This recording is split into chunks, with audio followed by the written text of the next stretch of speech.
Hello everyone, this is Peter from Franke de la Fuente, and today I am inviting you to our 5th episode of the podcast that we're shooting here in Palma, which we call Behind the Sales.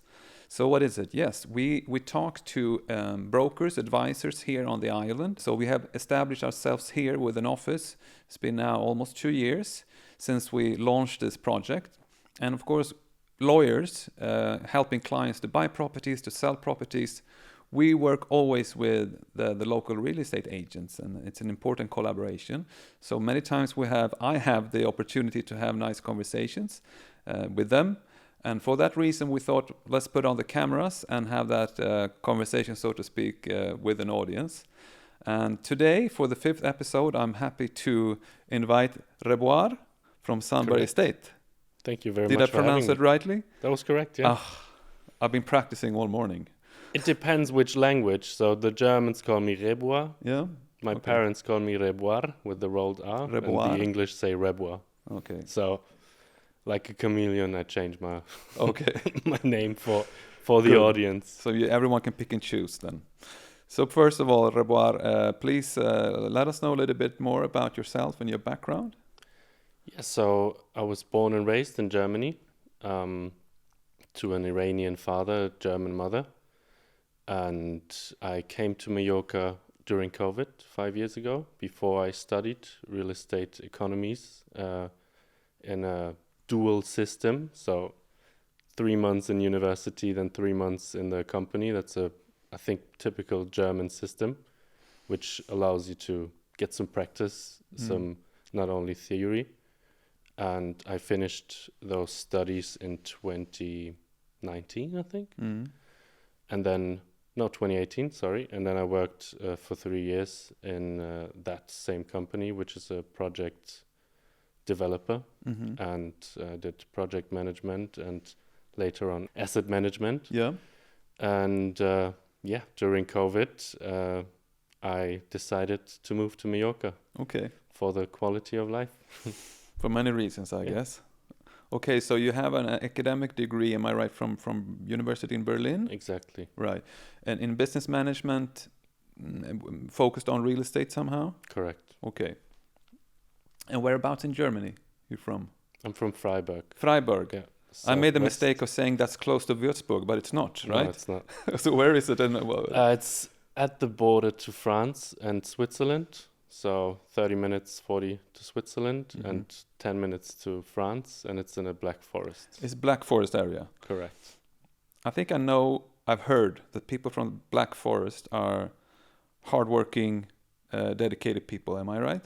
Yeah, they would say so. Yeah? Yeah. It's cold winters? Cold winters, warm summers, the best weather in Germany. Okay. And some would say it's the prettiest city in Germany as well. I see. Yeah. It sounds like the climate is similar to the Swedish climate, with cold winters and beautiful summers.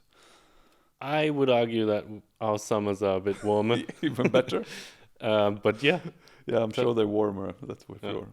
All right then. So did you have any association, so to speak? Did you when you were younger with Palma? Did you visit here, or did you have any connection Not at all? I was introduced to Mallorca by an ex-girlfriend who owned a property here, and after finishing high school I moved here for a year. I see. And fell in love with the island. But that's before you had you started your studies then? Yeah. I see. Correct. Okay.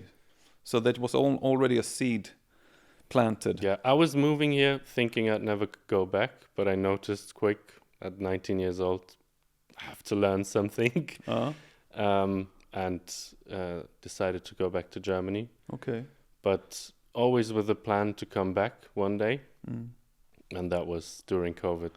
I see. So when you were here only 19 years of age, did you already then have some kind of idea that the real estate market would be a good option for you? No, not at all. Not then? Not at all. But, I mean, it's obvious with the languages I speak and with the experience that I had in Germany with my studies, that I would go into real estate in some form. Yeah. So you studied in Germany, and there were studies focused a bit on real estate, and I understand it. And the company that you work for, you say that they were involved in development, so they were constructing properties?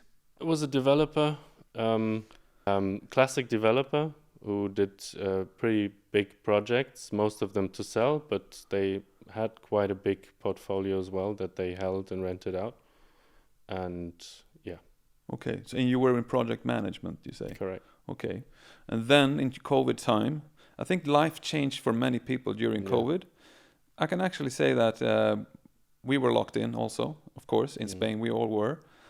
It was during that time when I agreed with my now partner to start the law firm. We were locked in. You had a lot of time to think about your future. Was it same for you? Yeah, exactly the same. And it was actually an important time because otherwise I might have kept going with what I did back then. And I don't regret it for a day since I moved here. It was the best decision. Yeah, I can imagine. So since COVID then you can say you have been working in the real estate business. Came here. And at the moment you're, correct me now if I'm wrong, but you're one of 2 sales directors at Sandberg Estates. Okay, can you tell me a little bit about your responsibility there and your position? So we have 2 offices in Mallorca. One is in Portals, the other one is in Palma. And we're about 20 people. Most of them are in the southwest, and we're trying to establish ourselves more in Palma now. And I'm responsible for the agents in the office in Palma, and to guide them a bit, to train them, and to grow the team. Currently looking to hire 1 or 2 more agents. All right. And yeah, that's my... And Sandberg Estate, of course, been around for quite a long time. Am I right? When did the company... So when was it founded? It was founded 12 years ago by a mother and son duo, Cecilia and Michi. Michi was born and raised here in Mallorca, went to school here, speaks all the languages, and started the company with his mum very young, I think at 20 or 21 years of age, and since then grown very organically with 1 or 2 agents a year. Now we're, I think, 11 agents and 9 people in the back office. Yeah. And is it any particular nationalities that you're focused on, any particular market, or is it just all nationalities that are interested in Palma? Well, we basically cover all of them, but as a German-Swedish agency from the owners, we're known for covering Swedish clients, but actually most of the clients are still German due to the big population they have. That's still the biggest buyers group, I would say. But we cover every nationality. We have many Brits, more and more Eastern Europeans even, some Americans as well. And because your German background, have you been working mainly with yourself with German clients, or is it also from other countries? German speaking, so Swiss, Austrian, and German. But my best and biggest deals were actually not German. So I had some South Africans, I had British people. I work with all the nationalities, but yeah, most of the clients are German or German speaking for me. And I think everyone that's going to listen to this podcast probably will know that, as you say, the German buyers are definitely in a majority here. That's the biggest market, is the German market. I don't know if it's still 50%. That's the number that people talk about, that the Germans are around 50% of the international clients buying properties here. Would you say that they are very well researched, meaning that they know a lot about the island, they have maybe friends and family here, they know where they want to buy, maybe even prices, etc. Would you say is that a factor? Yeah, many people do know the island very well. Many people have come here for many years before they decided to buy a property. But it depends also in which phase you meet the client, if they have already looked at stuff or just starting out. Some people need more guidance and know not much about real estate on the island. Others know more.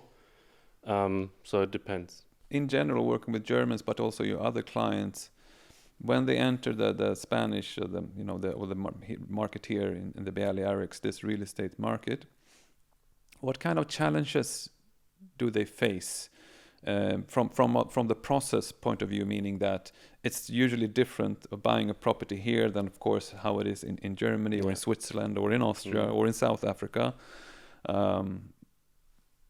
Do you have any experiences there? What's the challenges? What do you need to explain to them before they feel secure to buy something? So it's obviously very different in Mallorca or in Spain in general than, let's say, Germany or the UK.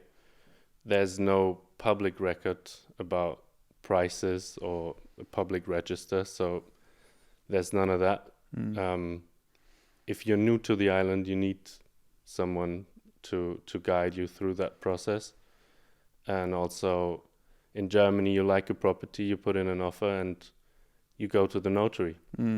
That doesn't happen here. You reserve the property with an arras, with a down payment, and there's some paperwork that you need to do beforehand, and it's different. It is different. Okay, so you have to invest a bit of time, I suppose, going through the process before. Correct. Yeah. Okay. And what would you say about, because right now you're quite focused on Palma, right? This area as a sales director, or other areas as well? I'm everywhere my clients are. Yeah. So, but mainly in Palma and the southwest, between Palma and Andratx. That's where most of the clients of mine are looking. Okay.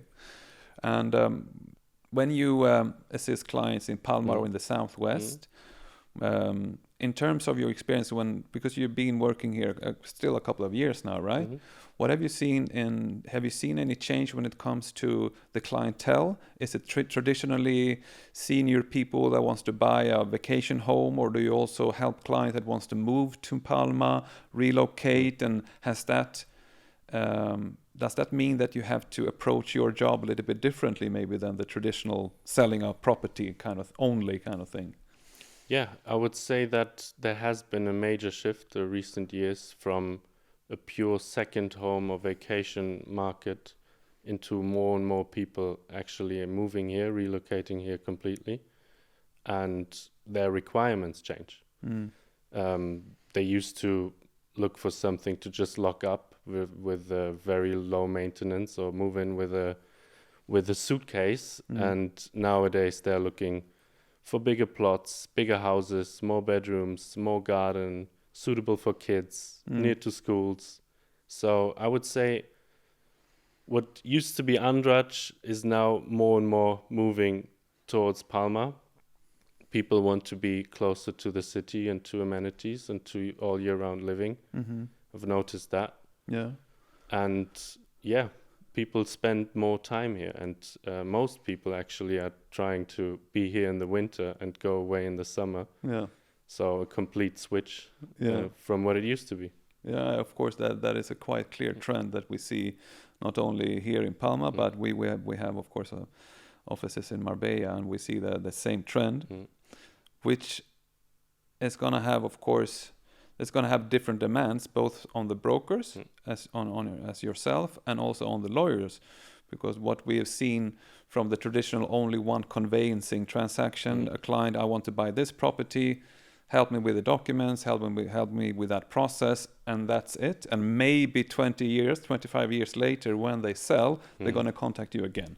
That is not the case, at least for us. With, I would say, almost 50% of our clients need more than only the conveyancing.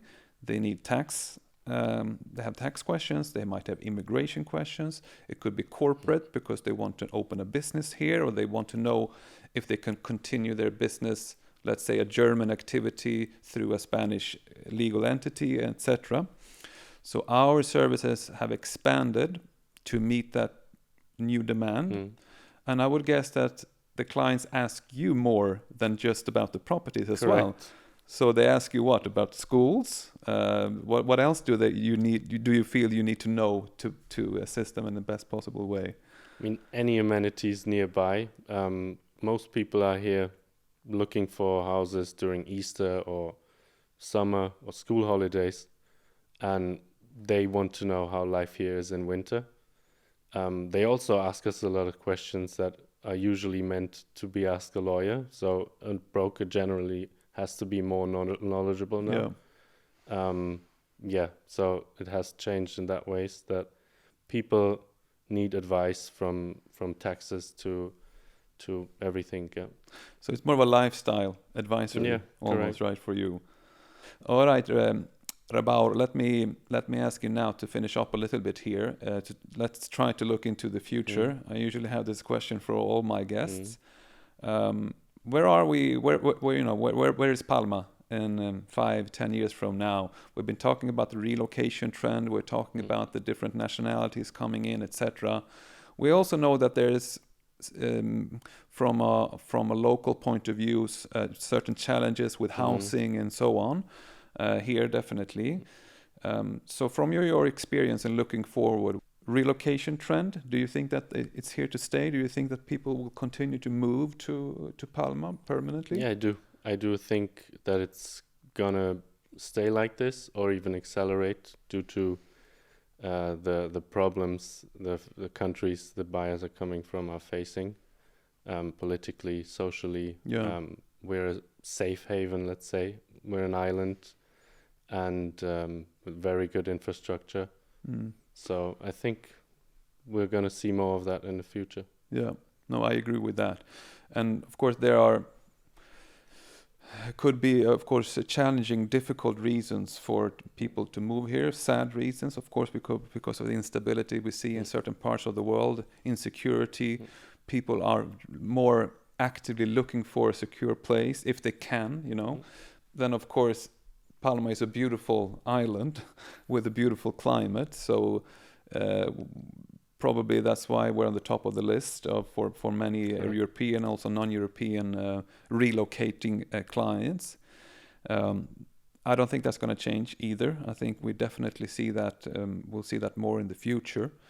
And as you say, you're working with clients from Eastern Europe, and that is also very clear. That's a factor.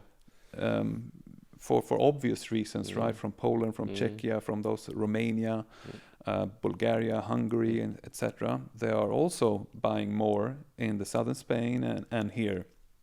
Do you have the same? I think you have the same experience, right? And finally, there's always a matter of balance. I don't know if you agree with me, but we know that here, of course, the local people struggle with affordable housing because of the high demand on certain areas and so on. So there's always going to be a pressure point, and the balance needs to be found somewhere. But do you think that we will be able to find that balance? I think so, yes. Yeah. I think the solution is politically. There's a few laws that prevent owners from renting out their places. Yeah.